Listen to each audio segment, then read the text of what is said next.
Patriot देखने वाले सब दोस्तों को खुशामदीद, स्वागत। आज मेरे साथ श्रीनगर से शरीके गुफ्तगू हैं जुनेद कुरैशी साहब। आज मैं बात करना चाह रहा हूँ रेजिस्टेंस फ्रंट के हवाले से।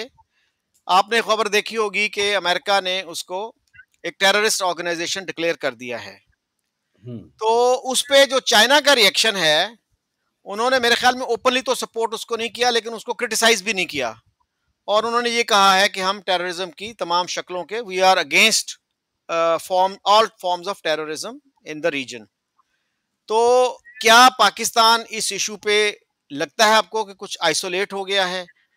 और टर्की ने भी मेरा नहीं ख्याल कोई ऐसी स्टेटमेंट दी है जिसने अमेरिकन एक्शन को क्रिटिसाइज किया हो। शुक्रिया शकील साहब आपका। देखिए, सबसे पहले बात यह है कि टेररिज्म के मामले पे तो दुनिया में कोई भी मुल्क हो जो टेररिज्म को सपोर्ट करता है, वो and of the day isolate होता हुआ ही नज़र आ सकता है। इट इज़ वेरी डिफ़िकल्ट तुर्की के लिए या चाइना के लिए, अगर टीआरएफ पहलगाम की जो अटैक हुआ उसकी ज़िम्मेदारी लेती है 1 घंटे के अंदर-अंदर, और फिर कोई बहाना करके 4 दिन के बाद मेरे ख़्याल में ये कहती है कि हमारा अकाउंट हैक हो गया था, हमने नहीं किया है। हालाँकि ऐसी चीज़ तो आप 10 मिनट के अंदर फिर करते हैं अगर इतनी बड़ी बात होती है। तो अगर एक एक ऑर्गेनाइज़ेशन एक एक इतने बड़े हादसे का, इतना बड़ा मतलब टेररिस्ट अटैक का ज़िम्मेदारी लेती है, उसमें लोग मरते हैं, और फिर अगर यूएस मूव करती है इस ऑर्गेनाइज़ेशन को लेबल करने के लिए कि ये एक टेररिस्ट ऑर्गेनाइज़ेशन है, तो किसी भी मुल्क के लिए ये बहुत मुश्किल हो जाता है इस चीज़ के खिलाफ जाना। चाहे वो आपके कितने भी अच्छे दोस्त हों, स्ट्रेटेजिक पार्टनर्स हों, लेकिन what should China have said कि नहीं जी, हम TRF is not a terrorist organisation, it's a charity, या व्हाट शुड तुर्की have said? So in these issues, but it's very significant इस सेंस में कि in these issues you have two basic parties. देखिए, कोई ऐसा नहीं होता है जो कहते हैं नहीं जी इनको आप टेररिस्ट करार ना दें, ऐसा तो कोई दुनिया में मिलेगा नहीं। यहाँ तक कि पाकिस्तान ने ये नहीं कहा कि भाई इनको आप टेररिस्ट मत करार दें। इसमें दो मुख्तलिफ हैं, that is that is reading between the lines. इसमें एक पार्टी ऐसी मिलती है जो फुल्ली नाम लेकर ये कहती है कि जी टीआरएफ ने पहलगाम का अटैक किया, हम इसको कंडेम करते हैं और ये एक टेररिस्ट ऑर्गेनाइजेशन है, अमेरिका ने पहला कदम लिया है, अगला कदम अब यह है कि इसको UN designated list of terrorist entities पे भी लगाना चाहिए। एक ये होता है। और फिर जो आपके जैसे कि पाकिस्तान के जो स्ट्रेटेजिक पार्टनर्स होते हैं, दोस्त होते हैं, या जिनका पाकिस्तान इस खित्ते में प्रॉक्सी है, वो यही एक जनरल सा स्टेटमेंट निकालते हैं कि जी हम टेररिज्म की हर शक्ल और हर मतलब in all it's forms and manifestations उसके खिलाफ हैं और रीजनल पीस और स्टेबिलिटी होनी चाहिए। But when it comes to individuals, what I still need to see is whether the Chinese will support UN designated terrorist moves of India, या the US in the UN on the UN list of terrorist designated entities, because जैसे आपने देखा कि कुछ साल पहले मसूद अजहर का, I think the Chinese blocked his name for 3 times. And the same goes with Hafiz Sayyid, the same goes with many other individuals. So when it comes to because it is very easy to yes, it's significant in diplomatic circles in the world, at the world stage, that TRF or Lashkar-e-Toiba or someone is banned. But as you have seen, all these organizations take up different names in the course of time. It becomes much more significant when individuals are banned. Because then it becomes very difficult for these individuals to open a new shop. Okay. तो सही। ये है। हाँ, मेरा ख्याल है कि हमें जो है ना ज्यादा उर्दू या हिंदी का इस्तेमाल करना चाहिए ताकि ज्यादा से ज्यादा लोग इसे समझ सकें। अच्छा, तो आपने जैसे कहा मसूद अजहर को टेररिस्ट डिक्लेयर करने में यूएन को काफी दिक्कत हुई थी, क्योंकि चाइना जो है वो उसको वीटो कर देता था। तो अभी जो है कुछ लगता है कि जैसे इंडियन एक्सटर्नल अफेयर्स मिनिस्टर जो हैं वो चाइना गए, तो शायद उन्होंने कुछ कामयाबी हासिल की कि आप जो है इसको मुखालफत ना करें अगर टीआरएफ का इशू आता है यूएन में। तो बहरहाल ये देखने की बात होगी, लेकिन जो स्टेट डिपार्टमेंट ने किया है वो बड़ा सिग्निफिकेंट है, इसलिए कि उन्होंने कहा कि ये लश्कर तैयबा की प्रॉक्सी और फ्रंट है। जी, तो हुँ, डार साहब जो है हमारे डिप्टी प्राइम मिनिस्टर और फॉरेन मिनिस्टर जो हैं इसहाक डार, उन्होंने तो बहुत क्रेडिट लिया था कि अमेरिका ने जो स्टेटमेंट पास करवाना चाही थी सिक्योरिटी काउंसिल से, उसमें टीआरएफ का नाम था और हमने वो निकलवा दिया। हुँ। तो अब तो फिर पाकिस्तानी डिप्लोमेट्स के लिए बड़ी दिक्कत होगी कि अब वो क्या करेंगे? देखिए उस उसमें ये है कि एक हद तक तो डार साहब की बात ये सही है कि अभी यूएन सिक्योरिटी काउंसिल में या यूएन डेजिग्नेटेड टेररिस्ट लिस्ट में उनका नाम नहीं गया। बट नॉर्मली क्या होता है कि जब अमेरिका ऐसा स्टेप लेता है, तो नेक्स्ट स्टेप यही होता है कि यूएन में भी ये नाम फिर ऐड किया जाता है और वो जो ईयू की लिस्ट है, उसमें भी ऐड किया जाता है। ये पहले मतलब अमेरिका की तरफ से एक नेशनल लेवल पर होता है और उसका बाद सुप्रा नेशनल लेवल पर ये उसके बाद होता है। तो आप जो कह रहे हैं कि डिप्लोमेट्स के लिए बड़ी दिक्कत हो जाएगी, देखें इसको इसको थोड़ा-सा with a pinch of salt लेना चाहिए। दिक्कत ज़रूर होती है। डिप्लोमेसी तो एक एक एक टैक्टिकल गेम नहीं है ना, एक स्ट्रैटेजिक गेम है। तो बहुत सालों से मुख्तलिफ ऑर्गेनाइज़ेशंस, मुख्तलिफ इंडिविजुअल्स जो हैं, उनके नाम इन टेररिस्ट लिस्ट पे आए हैं। लेकिन क्या पाकिस्तानी मिलिट्री एस्टेब्लिशमेंट ने इन जमातों को सपोर्ट करना या इनको रेफ्यूज देना या इनको ट्रेनिंग देना ख़त्म कर दिया है पूरे तरीके से? ऐसा भी नहीं हुआ है। तो डिप्लोमैटिकली कुछ एम्बैरेसमेंट पाकिस्तानियों को इस वक़्त के लिए झेलनी पड़ेगी। लेकिन इसका ये मतलब नहीं है कि ये चंद इंडिविजुअल्स को इन लिस्ट पे डाल के जो टेरर फैक्ट्री है, वो ख़त्म हो जाती है। तो डिप्लोमैटिक एम्बैरेसमेंट तो होती है, वो तो आपने देखा जब ये दोनों मुल्क जब एक डिप्लोमैटिक अंटूराज लेकर पूरी दुनिया में गए और अपना मौक़िफ़ पेश करने गए, तो मुख्तलिफ जगहों पर किसी मुल्क ने फुली सपोर्ट किया, किसी ने सिर्फ होस्ट किया, किसी ने नहीं किया। ये डिप्लोमेसी का हिस्सा है। लेकिन ऐसा नहीं है कि ये मतलब this is not the death of terrorism, इससे टेररिज्म कत्ल नहीं होता है। तो वक़्ती तौर पे तो उनको डिप्लोमैटिकली थोड़ी बहुत एम्बैरेसमेंट, क्योंकि देखें इसमें एक और चीज़ है ना कि एक है डिप्लोमेसी डिप्लोमेसी वर्ल्ड स्टेज पे, एक है डिप्लोमेसी जो आप अपने घर में कर रहे हैं। तो अपने घर में आप जो डिप्लोमेसी कर रहे हैं, वहाँ पर अब ये डिस्टिंग्विशमेंट के यूएन सिक्योरिटी काउंसिल लिस्ट और यूएस लिस्ट, इसका फ़र्क कितना है, क्या है, ये आप कितने लोगों को समझाएँगे और कितने लोगों को समझ आएगा। तो हुँ। एक एक एक वक़्ती तौर पे तो ये डिप्लोमैटिक एक एक एक एक लॉस है। अच्छा जुनैद साहब, आपने कहा कि पाकिस्तान की जो पॉलिसी है, उस पे कोई फ़र्क नहीं पड़ेगा इससे। हमारी एक प्रोमिनेंट पॉलिटिशियन हैं, शहरी रहमान, हुँ, वो मिनिस्टर भी रह चुकी हैं और यूएस में एम्बेसडर भी। तो उन्होंने याल्दा हकीम को, स्काई स्काई न्यूज़ की जो एंकर हैं याल्दा हकीम, उनको इंटरव्यू देते हुए कहा था कि Pakistan is a changed country. Hmm. तो आप कैसे देखते हैं स्टेटमेंट को? Don't you attach any credibility to this statement? देखें ये तो बिलावल भट्टो साहब भी बहुत टाइम से कह रहे हैं Pakistan is a changed country. और मेरे ख़्याल में आई थिंक इवन मोहतरमा बेनज़ीर साहिबा जो थीं, वो भी ये कई दफ़ा कह रही थी it's a change country. Nawaz Sharif साहब ने भी ये कहा है and I think even you know famous dictator Musharraf said that when he hmm, came on board. But बात ये है कि पाकिस्तान, आई थिंक पाकिस्तान एक चेंज्ड कंट्री इस सेंस में ज़रूर होगी कि वो जो सांप पाकिस्तान ने पाले थे, वो भी अब पाकिस्तान को डसने लगे हैं। और ये एक इश्यू पाकिस्तान के लिए ज़रूर बना है काफ़ी सालों से, the famous quote by Hillary Clinton. Hmm. But Pakistan is a changed country, you know, I don't think that is correct. The जो इंस्टीट्यूशन पाकिस्तान को रन करता है, द मिलिट्री एस्टेब्लिशमेंट, उसके मकासद अभी भी वही हैं। तो पाकिस्तान चेंज कंट्री नहीं है। हाँ, पाकिस्तान इस सेंस में चेंज कंट्री है कि पाकिस्तान कुछ सालों से इस टेररिज्म का शिकार जो उन्होंने खुद पाला था, एक फ्रैंकेनस्टाइन मॉन्स्टर बन के उनके सामने खड़ा होके आ गया है। और आज पाकिस्तान ये ढिंढोरा पीट रहा है कि हम टेररिज्म के शिकार हैं और इसमें कोई शक नहीं है, वो हैं। लेकिन समझने की बात यह है कि वो टेररिज्म उसको उसको पाला और उसको फ़रोख्त पाकिस्तान ने ही किया था। और जो आम पाकिस्तान की अवाम है, उससे तो हम सबको, हिंदुस्तानियों को भी, अमेरिकनों को भी, जो भी मुल्क के लोग हैं, उनको तो आम पाकिस्तानी अवाम से हमदर्दी ही है कि वो टेररिज्म के शिकार है, लेकिन ये समझने की ज़रूरत है ये उनकी अपनी गवर्नमेंट और मिलिट्री एस्टैब्लिशमेंट की जो पॉलिसी है ये उसका नतीजा है।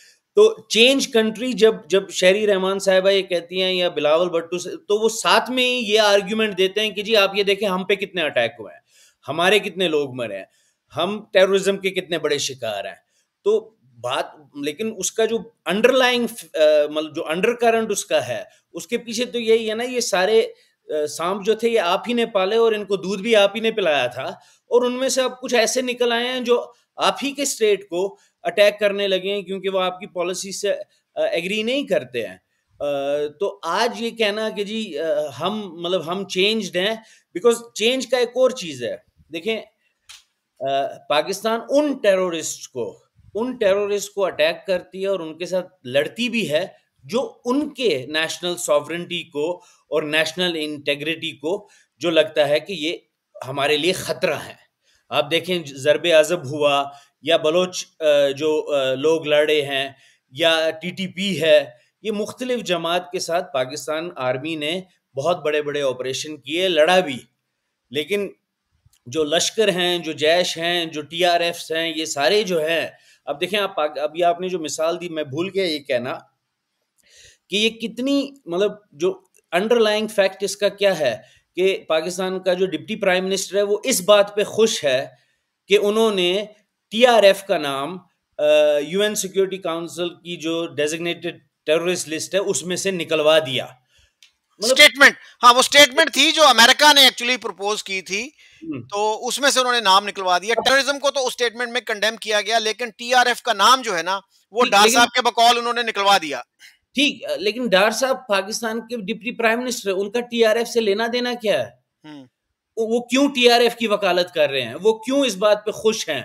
वो क्यों इस बात को अपना सक्सेस मान रहे हैं कि एक तंजीम का नाम उन्होंने किसी स्टेटमेंट से निकलवा दिया? ऐसा तो नहीं था कि उनके प्राइम मिनिस्टर का या उनके चीफ जस्टिस का या उनके प्रेसिडेंट का नाम उसमें था। हम्म। एक तंजीम है, जिहादियों की तंजीम है, दहशतगर्दों की तंजीम है, एक एक मुल्क का, एक सॉवरेन मुल्क के डिप्टी प्राइम मिनिस्टर इस पे इतना इतना उछल क्यों रहे हैं? उनको इतनी खुशी क्यों? मतलब, तो कहने का ये मतलब है कि जो इंटरनल पाकिस्तान की सॉवरेंटी को टेररिस्ट ऑर्गेनाइजेशंस अटैक करती हैं, पाकिस्तान उसके साथ लड़ता है। इसीलिए पाकिस्तान आज ये कहता है कि हम चेंज्ड पाकिस्तान है क्योंकि हम इनके खिलाफ लड़ रहे हैं। लेकिन ये वही बात है ना, वो जो जो बाकी लोग हैं, जो बाकी टेररिस्ट ऑर्गेनाइजेशंस हैं, उनके साथ नहीं लड़ते हैं। और बेसिकली इसकी जो बुनियाद है वो वही सोच है गुड एंड बैड तालिबान की, कि कुछ टेररिस्ट हैं जो हमारे दुश्मन के दुश्मन दोस्त होते हैं। तो जो टेररिस्ट ऑर्गेनाइजेशन हमारे दुश्मन को अटैक कर रही हैं ये हमारी फ्रंट फोर्स है और ये अच्छे तालिबान है, लेकिन जो हमें अटैक कर रही हैं ये बुरे तालिबान है, तो इनके खिलाफ हम लड़ेंगे। तो इस स्टेटमेंट में कि जी हम एक चेंज मुल्क हैं, इस स्टेटमेंट में मुझे नहीं लगता कोई ज्यादा वजन है। अच्छा जुनैद साहब, हमारे यहाँ आमतौर पे ये समझा जाता है कि कश्मीर का जो मसला है ना, वो सिर्फ इंडिया और पाकिस्तान के दरमियान है, और चीन को हम इस इक्वेशन में से बिल्कुल निकाल देते हैं, जबकि कश्मीर के एक काफी बड़े हिस्से पर चाइना का कंट्रोल है। एक तो हम्म, अक्साई चीन है, और दूसरा जो है शक्काम वैली। तो ये हम्म, कितना बड़ा इलाका है, और चाइना की क्या पॉलिसी है उस हवाले से? वो चाहते हैं कि स्टेटस को ही मेंटेन रहे। हम्म। देखिए, बात यह है कि ये जो अम, ये बेसिकली इसमें बहुत एक एक लंबी तारीख है जो मनमोहन और मनमोहन लाइन थी एक, इससे उससे पहले भी एक। देखें, बेसिकली जो हिस्सा अक्साई चीन का जो हिस्सा है ये ग्रेटर लद्दाख का हिस्सा है। अच्छा, अब इसमें से थोड़ी सी डिफरेंस है कि कुछ ये कहते हैं कि ग्रेटर लद्दाख जो है वो ग्रेटर तिब्बत का हिस्सा है, और कुछ ये कहते हैं कि तिब्बत जो है ग्रेटर लद्दाख का हिस्सा है। इसमें even during the Britishers times इसमें जो लाइन जो जो जो दो लाइन खींची गई, एक मैकमोहन ने खींची एंड आई थिंक एक मैकडोनल्ड या इस तरह का कोई नाम था, उन्होंने खींची थी दो लाइनें। And both countries, so India and China, British India and China, after partition या after the British left, they subscribe to दो मुख्तलिफ बॉर्डर्स को ये मानना इन्होंने शुरू किया। तो इन टर्म्स ऑफ जियोग्राफी ये जे एंड के स्टेट का कोई 17% बनता है, अक्साई हम्म, चीन और शक्सकाम वैली जो है। हम्म, और इसमें इंडिया और चीन की काफी टाइम से अनबन, नोक झोंक चल रही थी पार्टीशन के बाद भी, क्योंकि आपको ये याद होगा कि 47 में जब पार्टीशन हुई तो China was also in a mess. China उसके बाद ही मतलब एक एक एक नेशन स्टेट बन के सामने आया ना, उसके साल 2 साल के बाद ही। तो क्लेम चाइना का हमेशा रहा है एज पार्ट के ये ग्रेटर तिब्बत का हिस्सा है, और हिंदुस्तान की ये मौकफ रहा है कि ये जे एंड के स्टेट का हिस्सा है और ग्रेटर लद्दाख का हिस्सा है। तो बट अल्टीमेटली जो 62 की वॉर हुई, जब चाइना ने इस इलाके में इंफ्रास्ट्रक्चर स्टार्ट किया, बेसिकली एक एक वन ऑफ दी मतलब उस वॉर को ट्रिगर करने में सबसे वन ऑफ द बिगेस्ट चीजें यही थी, जब चाइना ने उस इलाके में इंफ्रास्ट्रक्चर स्टार्ट करने की, मेरे ख्याल में एक एक हाईवे या एक रेलवे ब्रिज बना रहे थे वहां पर, जिसकी वजह से इसको ट्रिगर होगी ये वॉर भी। अल्टीमेटली जो हिंदुस्तान की इसमें एक डिफीट हुई, उससे चाइना को इस पूरे जो अक्साई चीन का खित्ता है 62 में, चाइना ने ये पूरे के पूरे तरीके से अपने कब्जे में ले लिया। मुझे याद है इंडियन आप ये सोचें कि अब उस पार्लियामेंटेरियन का मुझे नाम याद नहीं, लेकिन इंडियन पार्लियामेंट में जब ये जंग हुई थी और चाइना ने ये हिस्सा ले लिया था, तो एक पार्लियामेंट मेंबर थे, उन्होंने नेहरू साहब को ये कहा कि जी हमने तो हमारा ये हिस्सा था ये हमने खो दिया। तो नेहरू साहब ने कहा कि not a blade of grass grows there, तो मतलब एक हम्म, घास का तिनका भी वहां पर नहीं है, तो मैं इसको लेके क्या करूंगा। तो ये पार्लियामेंट के मेंबर थे इंडियन, तो इन्होंने अपना सर नीचे झुकाया, तो कहते हैं मेरे सर पे भी कोई बाल नहीं है, ये भी क्या चीन को दे दोगे। हम्म, तो द टू थिंग्स इससे सिग्निफाई होते हैं। एक ये कि जंग के दौरान भी उस वक्त के हिंदुस्तान में प्राइम मिनिस्टर और गवर्नमेंट को अकाउंटेबल ठहराया जाता था और बहस होती थी। आज का हिंदुस्तान शायद उससे मुख्तलिफ है। दूसरी बात ये कि हिंदुस्तान ने जब वो इलाका लूज किया, तो हिंदुस्तान के जो उस वक्त के लीडर थे या उस वक्त की जो रूलिंग डिस्पेंसेशन थी, वो इस इलाके को उन्होंने कोई ज्यादा अहमियत नहीं दी। ये तो उनको पता था कि हमने एक डिफीट चाइना से ले ली है, लेकिन क्योंकि यहाँ कोई रहता नहीं है, इट इज मतलब एक बिल्कुल ही एक सॉल्ट प्लेन्स हैं ये, तो इसलिए इसको ज्यादा फिर 63 की जो बॉर्डर एग्रीमेंट हुई इस जंग के बाद पाकिस्तान और चाइना के बीच में, उसमें शक्सकाम वैली जो है 5,000 स्क्वायर किलोमीटर जो है, वो पाकिस्तान ने चाइना को गिफ्ट में दे दी गिफ्ट में दे दी। अच्छा, 63 की बॉर्डर एग्रीमेंट भी फाउंडेशन है आज की सी पैक की। अगर आप देखें कि उसके बाद जो 63 की बॉर्डर एग्रीमेंट के बाद वहां पर चाइना ने उस इलाके में बहुत ज़्यादा इंफ्रास्ट्रक्चर बिल्ड करना शुरू किया, जिसमें से एक हिस्सा काराकोरम हाईवे का भी वहां से जाता है। तो 63 की बॉर्डर एग्रीमेंट फाउंडेशन है आज के सी पैक की भी। और पाकिस्तान ने वो हिस्सा जो उनका था नहीं, जो कश्मीरियों का था, वो उनको तोहफे में दे दिया 5,000 स्क्वायर किलोमीटर जो है चीन को। तो ये तो कुछ टाइम पहले से ही, जब से ये सी पैक का डिंडोरा स्टार्ट हुआ है, तब से हिंदुस्तान में भी और पाकिस्तान में भी शायद ये पुरानी हिस्ट्री जो है, ये लोगों ने पढ़ना शुरू किया और समझना शुरू किया कि नहीं भाई, इसमें चीन का भी एक बहुत बड़ा 17% लैंड मास जो है कश्मीर का, जे एंड के स्टेट का, चीन के हाथ में है। तो ये एक नई इन द सेंस 10-15 साल पुरानी डेवलपमेंट है। वरना मैं आपको वसूख से ये बता सकता हूँ कि आज से 15-20 साल पहले हिंदुस्तान में यहाँ तक कि जो समझदार एस्टैब्लिशमेंट के कश्मीर को समझने वाले लोग भी थे, उनको ये पता भी नहीं था कि गिलगित बल्तिस्तान किस चिड़िया का नाम है, और यहाँ पर कितने रिसोर्सेज हैं, यहाँ की डेमोग्राफी क्या है, ये कश्मीर का कितना बड़ा हिस्सा है, और बेसिकली गिलगित बल्तिस्तान भी ग्रेटर लद्दाख का हिस्सा है। तो ये जो इसको कहते हैं लद्दाख प्लेटो या तिब्बतन प्लेटो जिसको कहते हैं, ये उस हिस्से में आता है।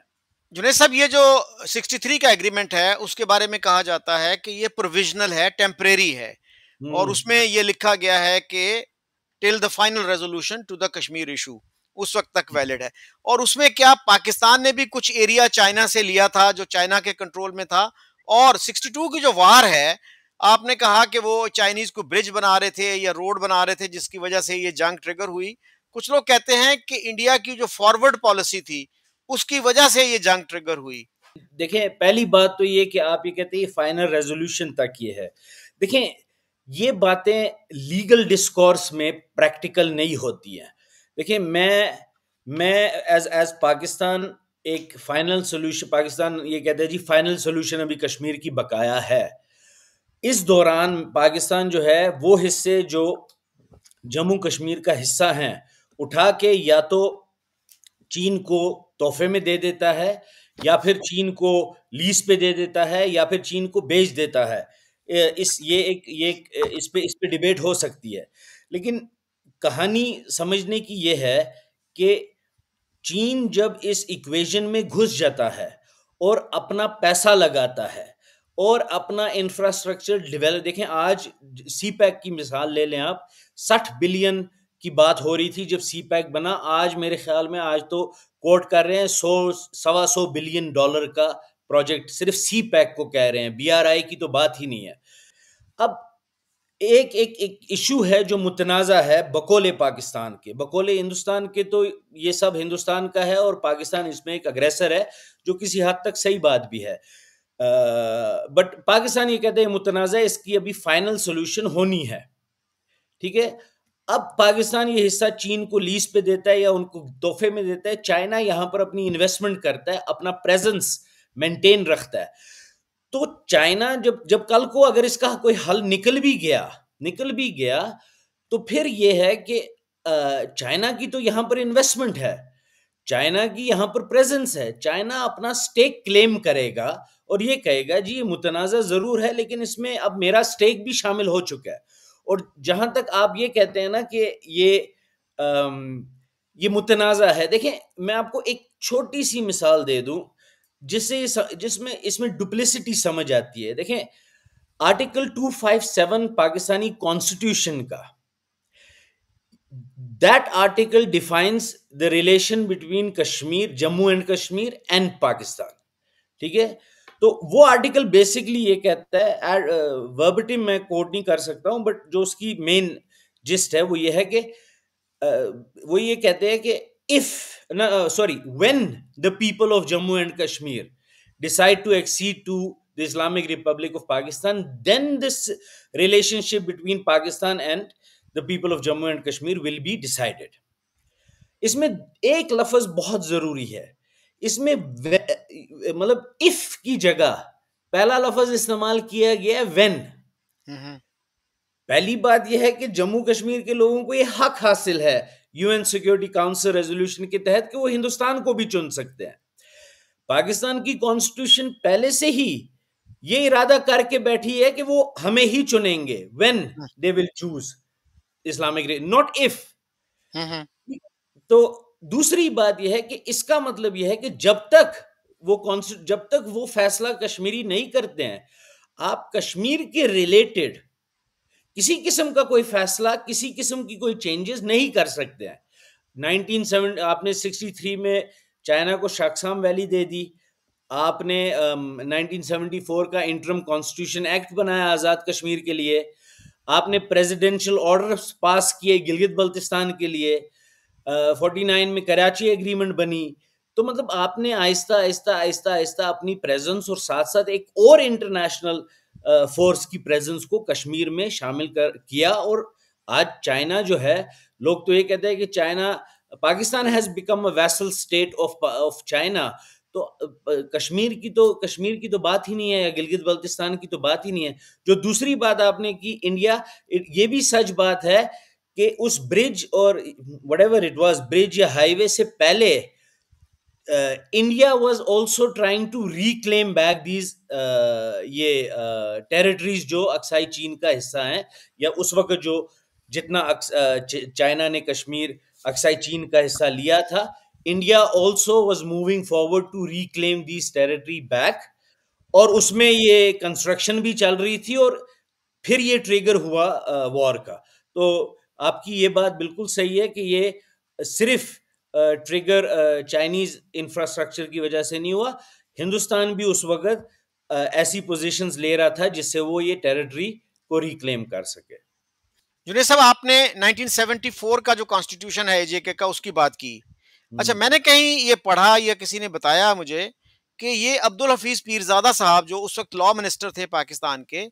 उन्होंने पूरे का पूरा कॉन्स्टिट्यूशन बना के कश्मीर के लोगों के हवाले कर दिया था, असेंबली को गालबन दिया और उनको कहा कि बस इस पे साइन कर दो और ये कर दो। तो उन्होंने कहा कि भाई हमें पढ़ लेने दो, ये करो। उन्होंने कहा जी मेरी वालदा जो है ना वो बीमार है और मुझे फौरन वापस इस्लामाबाद पहुंचना है, तो आप बाद में पढ़ते रहिएगा, अभी जो है ना आप दस्तखत कर दें इस पे। कुछ ऐसी बात आपके इल्म में है? देखिए, इंट्रिकेट डिटेल्स या एक्सक्यूजेस उन्होंने कौन से दिए ये मुझे नहीं पता, लेकिन ये मुझे ज़रूर पता है कि ये ड्राफ्ट इस्लामाबाद में हुआ था, और उस वक़्त के पाकिस्तान की फेडरल गवर्नमेंट ने इसको ड्राफ्ट किया था, और ये पेश हुआ था कश्मीर की मतलब आज़ाद कश्मीर की जो असेंबली है वहाँ पर पेश हुआ था, और किसी डिबेट या किसी मतलब डेलिब्रेशन के बगैर वहाँ पर ये पास कर दिया गया था, क्योंकि कश्मीर असेंबली के पास वैसे भी वो पावर्स नहीं थी कि ये उसको पास नहीं करते। इससे पहले जैसे कि आपको पता है ministry of Kashmir affairs handle करती थी आज़ाद कश्मीर को, जिसके जिसके जो चेयर थे वो पाकिस्तान के प्राइम मिनिस्टर हुआ करते थे। तो उसके बाद ये कश्मीर काउंसिल में तब्दील हुआ। लेकिन हाँ, ये बात आपकी बिल्कुल सही है कि आज़ाद कश्मीर की जो 1974 की इंटरम कॉन्स्टिट्यूशन है, ये भी मतलब हम्म। एक्ट जो है, इसमें आज़ाद कश्मीर के लोगों का कोई मर्जी या कोई डेलिब्रेशन या कोई डिस्कशन इसमें शामिल नहीं हुई है। और मैं आपको एक और बात ये बता दूं, मैंने इस पे एक तवील आर्टिकल एक दफ़ा लिखा था।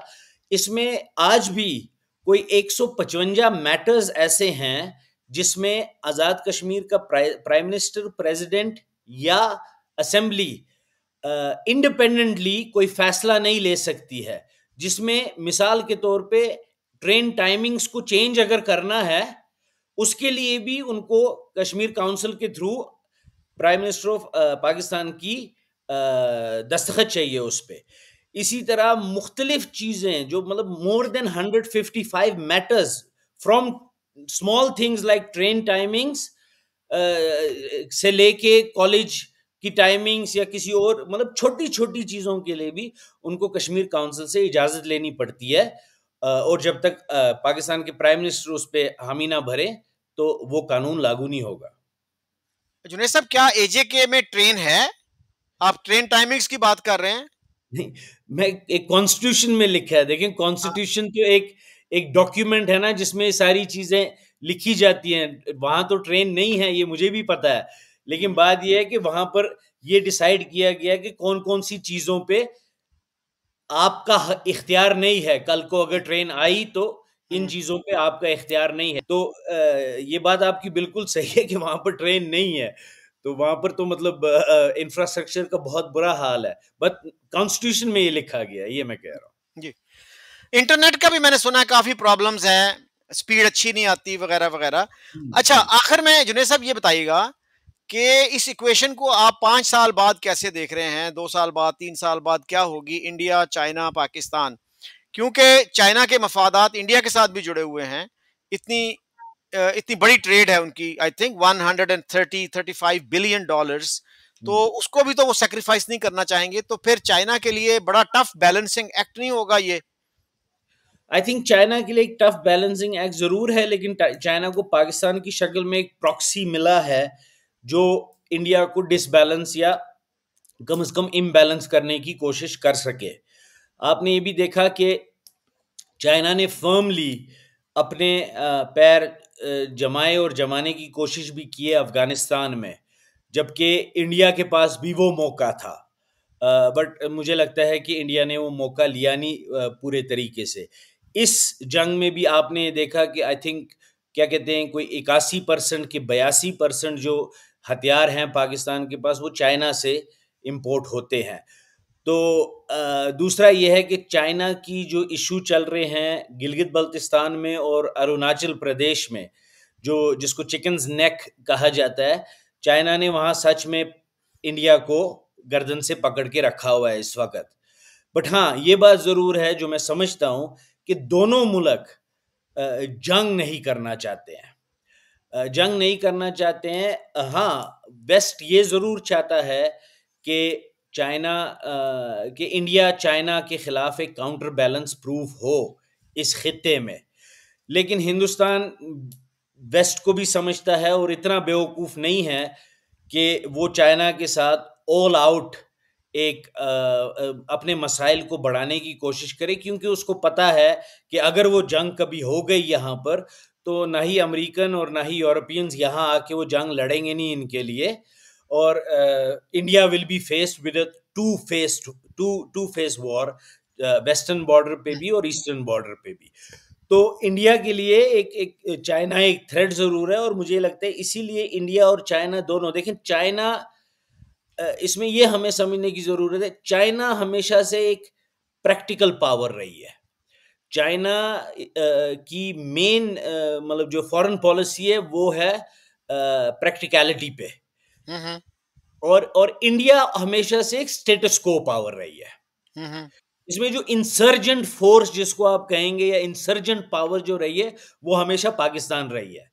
कि एक जंग प्रोवोक हो जाए, एक मसला प्रोवोक हो जाए, बातचीत शुरू हो जाए, मीडिएशन हो जाए, ताकि इसमें से शायद हमें कुछ मिल जाए और हम कुछ निकाले। But China being a very practical power and India being a very status को पावर, तो मुझे ये लगता है कि इन दोनों में ये नोकझोंक जरूर चलती रहेगी, लेकिन इनको ये अपने बिजनेस पे उस पे कोई ज़्यादा असर नहीं आने देंगे। ऑल आउट वॉर ये नहीं करेंगे, और इन चाइना को ऑल आउट वॉर करने की ज़रूरत भी नहीं है, क्योंकि वो वॉर लड़ने के लिए पाकिस्तान एज अ प्रॉक्सी मौजूद है, और पाकिस्तान को वो उनके वेपन्स भी सप्लाई कर सकते हैं। देखना सिर्फ यह है कि जो जियोपॉलिटिकल गेम है, जो बड़ी गेम है यहाँ पर वेस्टर्न पावर्स की और चाइना की वर्ल्ड डोमिनेंस के लिए, उसमें आपने देखा होगा कि बाइडेन साहब के दौर में भी बहुत सी ऐसी आवाजें उठी थी स्टेट डिपार्टमेंट से, जो ये सजेस्ट करना चाहती थी कि इंडिया को स्टेप अप करने की जरूरत है। इंडिया एक काउंटर बैलेंसिंग फोर्स बनने की ताकत रखता है यहाँ पर चाइना के खिलाफ, और इंडिया को वो रोल अदा करना चाहिए। And I think India played a very balancing act by not going too much to the west. China के साथ भी ज़्यादा मसले मसाइल नहीं स्टार्ट किए इन्होंने, और इंडिया कोशिश ये कर रहा है कि चाइना के साथ ये वक्त एक लव हेट रिलेशनशिप जो इनमें है ये चलती रहेगी। बट मुझे नहीं लगता 5 साल के बाद ये चाइना और इंडिया की इक्वेशन कोई मुख्तलिफ होगी 5 साल में। हाँ, ये ज़रूर है कि 5 साल में पाकिस्तान और चाइना की इक्वेशन भी मुख्तलिफ नहीं होगी, सिवाय इसके कि वो शायद पाकिस्तान के नुकसान में हो कि चाइना और ज़्यादा एससीओज़ का इस्तेमाल करे। चाइना और ज़्यादा पाकिस्तान की जो उन्होंने वहाँ पर इन्वेस्टमेंट की है उसकी डायरेक्ट सिक्योरिटी और उसकी डायरेक्ट रिस्पॉन्सिबिलिटी और डायरेक्ट मैनेजमेंट अपने अपनी फर्म्स को या अपने ऑर्गेनाइजेशंस को इनडायरेक्टली चाइनीज स्टेट को हवाले, मतलब चाइना पाकिस्तान और ज़्यादा एक वैसल स्टेट चाइना का बनता जाए, ये इक्वेशन चेंज हो सकती है। और इंडिया और पाकिस्तान की जो इक्वेशन है वो डिपेंडेंट है, जो बार रेज हुआ है पिछली दफ़ा का, कि अगर फिर से कोई हादसा हुआ, बड़ा हादसा हुआ यहाँ पर कश्मीर में या इंडिया में, जो मेरे ख्याल में जिसमें साल 2 साल लगेंगे, शायद इतनी जल्दी शायद नहीं होगा, बट अगर वो कोई हादसा हुआ तो देन या एक वॉर स्पाइरल आउट हो सकती है। बट वो भी मुझे अभी नज़र नहीं आता है होते हुए, क्योंकि देखें मसला ये है कि देखिए, जो इंडिया और पाकिस्तान की जो इक्वेशन है ना, वो ये है कि जो जो पहलगाम अटैक में हुआ, इंडिया के पास और कोई चारा भी नहीं था। लेकिन ये सब करने के बाद पाकिस्तान के पास भी और कोई चारा नहीं है, ये उनकी इनकी पॉलिसी है। तो ये आज नहीं तो कल फिर से होगा। तो ये इक्वेशन मतलब विज़ावी इंडिया चाइना चेंज नहीं होगी। Pakistan China to the detriment of Pakistan change हो सकती है। इंडिया पाकिस्तान एक ऐसी वॉलेटाइल सिचुएशन है जो कभी भी चेंज हो सकती है, बट आने वाले 2-3 साल में मुझे नहीं लगता कि उसमें भी कोई ज़्यादा फ़र्क आएगा। अच्छा जुनेद साहब, इंडिया में मेरा ख्याल है ऐसी कुछ आवाजें उठ रही हैं कि हमें अमेरिका के साथ ज्यादा फर्मली खड़े होना चाहिए, और हुँ। रशिया से हमें इतना फायदा नहीं है। तो हम तेल लेते हैं, लेकिन स्ट्रेटेजिक जो बेनिफिट हमें अमेरिका से मिल सकता है वो रशिया से नहीं मिलेगा। तो जिस तरह से चाइना ने इतना खुलकर सपोर्ट किया पाकिस्तान को, तो हमें भी उतना ही करीब होना चाहिए अमेरिका के। तो क्या आपके ख्याल में इन आवाज़ों को सुना जाएगा इंडियन एस्टेब्लिशमेंट की तरफ से, इंडियन गवर्नमेंट की तरफ से?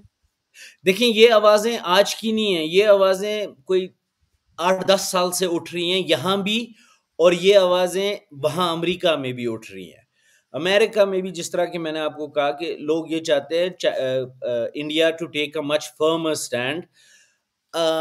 और मैं तो ये समझता हूँ कि इन आवाज़ों का स्टार्ट होना ये तब से उठना शुरू हुआ जब से मनमोहन सिंह साहब ने न्यूक्लियर डील साइन की थी हम्म। अमेरिकन्स के साथ। तब से ये आवाज़ें मुख्तलिफ जगहों पर स्टार्ट हुई। मुझे याद है, मैंने एक ईयू की रिपोर्ट, मतलब उसमें मैंने भी कुछ कंट्रीब्यूशन दिया था और वो लिखा था, और ईयू की रिपोर्ट शाया हुई थी आज से कोई 4-5 साल पहले, और उसका टाइटल ये था, ईयू रिलेशंस विद इंडिया। तो उसमें सबसे बड़ा क्रिटिसिज्म इंडिया का ये निकल रहा था कि इंडिया को जो नॉन अलाइंड मूवमेंट थी ना, हम्म। उससे अब बाहर निकल जाना चाहिए। हम्म। और ये एक इश्यू है जो इंडिया में भी, एस्टेब्लिशमेंट में भी इसकी आवाज़ें उठती हैं। एंड आई थिंक, मुझे ये लगता है कि पॉलिटिकल विल जो है, क्योंकि इंडिया की ये नॉन अलाइंड मूवमेंट जो है, ये मतलब डेकेड्स, मतलब मेरे ख्याल में जब से इंडिया मतलब नेशन स्टेट की सूरत में वजूद में आया है, तब से ये नॉन अलाइंड मूवमेंट की एक फॉरेन पॉलिसी चल रही है। ये आवाज़ें इंडिया में भी बहुत उठ रही हैं, एस्टेब्लिशमेंट के सर्कल्स में और पावर कॉरिडोर्स में भी बहुत उठ रही हैं, और स्टेट डिपार्टमेंट में भी बहुत उठ रही हैं कि अब वो दौर चला गया है कि आप नॉन अलाइंड मूवमेंट के पॉलिटिक्स या फॉरेन पॉलिसी इख्तियार कर सकते हैं, कि जब आपका मतलब आप चीन के साथ भी अच्छे ताल्लुकात रखें, और रूस के साथ भी रखें, रूस को भी कंडेम ना करें, फिर अमेरिका को भी कंडेम ना करें। अमेरिका, ये दौर चला गया है, and I think the Americans have pushed on this since the nuclear deal with Manmohan Singh साहब। बट इंडिया में अभी मुझे लगता है वो पॉलिटिकल विल पैदा नहीं हुई, बिकॉज एज वो डोनाल्ड रमफेल्ड का एक बड़ा मशहूर कोट है कि America as an enemy is dangerous, America as a friend is more dangerous. तो हम्म। आई डोंट नो, मुझे लगता है कि the Indians maybe do not fully trust the Americans, they hmm. not fully trust the Europeans and the Britishers, and because of this very long एक तवील history, और जो before partition की है, रूस के साथ जो ये हिस्ट्री रही है, या हम्म। इवन चाइना के साथ जो हिस्ट्री रही है, मतलब इस जंग हम्म। 62 की जंग से पहले वो नारा था ना नेहरू साहब का कि हिंदी चीनी भाई भाई। इंडिया में तो एडवर्टाइजमेंट निकलते थे कि कितने क्लोज रिलेशनशिप्स हैं। तो मुझे लगता है कि वो जो एक हिस्टोरिकल वो एक एक जहन जो बन चुका है, एक टेंडेंसी है, may be also little bit to do with colonialism, कि end of the day America Indians ये कहते हैं कि वो फुली ट्रस्ट नहीं कर पा रहे हैं वेस्टर्न पावर्स को, और उनको ये लगता है कि वेस्टर्न पावर्स यहाँ पर सिर्फ अपने इंटरेस्ट के लिए हम हमें इस्तेमाल करेंगे। बट मैं आपको सच बात बताऊं, मैं ये समझता हूं कि इंडिया को ये नॉन अलाइंड मूवमेंट की जो सोच है, इससे बाहर निकल के अब एक बिकॉज दुनिया जो है इंक्रीजिंगली इंक्रीजिंगली फिर से बाइपोलर पावर्स की तरफ जा रही है। तो इसमें अगर आप फेंस पे रह गए तो मुझे लगता है आपका नुकसान होगा। इंडिया को अब फर्मली चूज करना चाहिए कि वो किस तरफ खड़े हैं। और मुझे लगता है कि ये मौका भी है। मुझे तो एक टाइम पे ये लगा था कि जो पाकिस्तान और चीन की जिस किस्म की दोस्ती शुरुआत हुई थी और गिलगित बल्तिस्तान का ये इशू रेकअप हुआ था, सी पैक हुआ था, ग्वादर था, बलोच का जो इशू रह गया था, मुझे तो लगा था सच में कि अब इंडिया ने शायद ये फैसला कर लिया है कि now we stand with the western powers. But Ukraine Russia की वॉर के बाद हम्म। ये समझ आई कि आज भी इंडिया के दिल्ली के पावर कॉरिडोर्स में नॉन अलाइंड मूवमेंट के प्रोपोनेंट्स और खरीदार हैं। अच्छा, आपने जुनेद साहब ये जो कोटेशन दी कि अमेरिका की दुश्मनी जो है इतनी खतरनाक नहीं है जितनी दोस्ती है, कुछ लोग हम्म। इसको एट्रीब्यूट करते हैं हेनरी किसिंजर से भी, बट आई एम नॉट अच्छा। Sure if it is apocryphal और इज इट रियल। बहरहाल, thank you very much, you have been very generous with your time, और आपने बड़ी थॉट प्रोवोकिंग बातें की, and I hope our viewers will give their feedback to us. Thank you very much. शुक्रिया शुक्रिया।